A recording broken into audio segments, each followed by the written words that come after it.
Hello, hello, welcome to my video. Hello, hello! The happiness hypothesis is H equal S plus C plus V. In other words, your happiness equals your biological set point plus the conditions of your life plus the voluntary activities that you choose to take.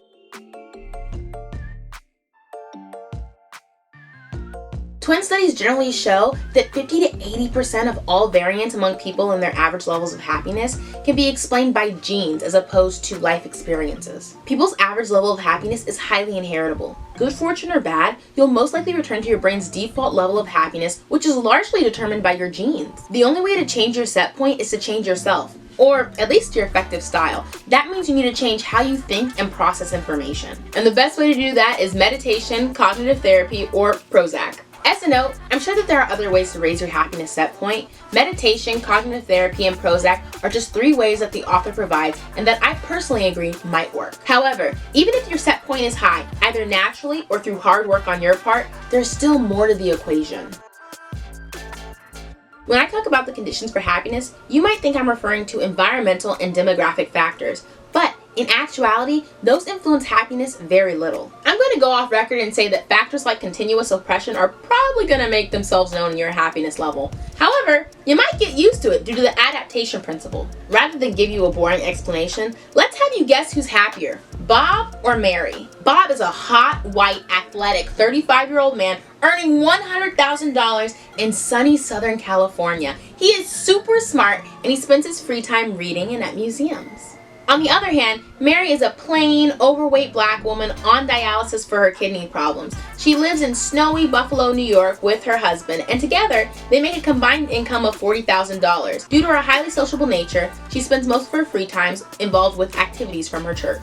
Even though you might want Bob's life, if you had to put money on it, best believe Mary is probably happier. Mary has stronger connections, and she has a great marriage, which is one of the factors most strongly and consistently associated with happiness. All Bob has going for him is power, wealth, status, and a lot of sunshine. But unfortunately, those are all subject to the adaptation principle. In other words, Bob got used to his good fortune. We can probably thank our neurons for this adaptation. Nerve cells respond like crazy to new stimuli, but they habituate and fire less when there is a steady state. So, just like Bob probably got used to most of his privilege, Mary probably got used to most of her disadvantages. This is all to say that all those things you think might be making you or someone else unhappy might just be a red herring. The external conditions that matter are those that are largely unaffected by the adaptation principle. A huge condition that you almost never get used to is a lack of control. If you feel like you have no control over what's happening in your life, find a way to have control over something, anything, even if it's small.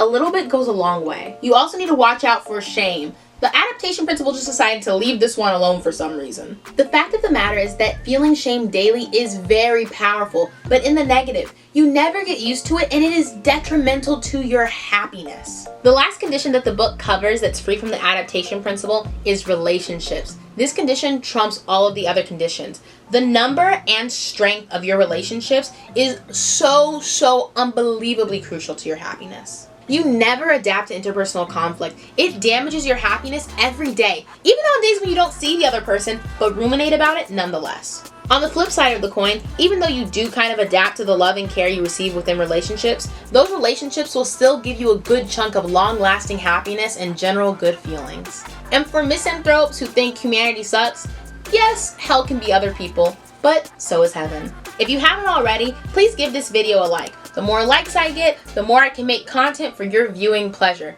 Thank you. I appreciate your soul. Did you know that getting a job that pays you a little less but gives you more vacation time is actually more beneficial to your happiness? That's because a vacation in Hawaii with your family is generally going to make you happier than a Rolex watch, scientifically speaking. One of the reasons being that the best things in life come from doing, not having.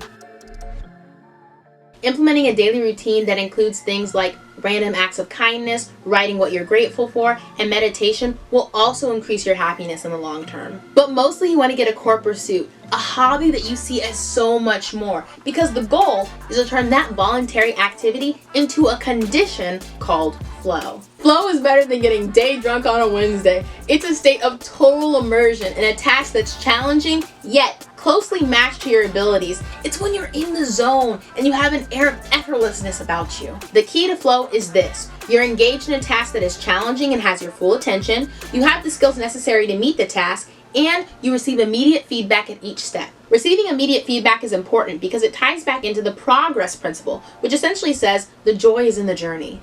People who chase after money, fame, and beauty are found to be consistently less happy and even less healthy than those who pursue less materialistic goals. In conclusion, we get more joy from progress than achievement because the joy is in doing, not having. So, now you know that the formula to happiness is your set point, which you can raise, the conditions in your life, the most important of which are your relationships, and your voluntary activities, which you want to use to create a condition called flow. That's it. I promise I'll end the video now. I highly recommend you read this book. Granted, it's not the easiest read, but if you like psychology, then you'll love it, and it is sure to benefit you. If you like this content, please like, comment, share, and subscribe, and I'll see you next time. Bye! P.S.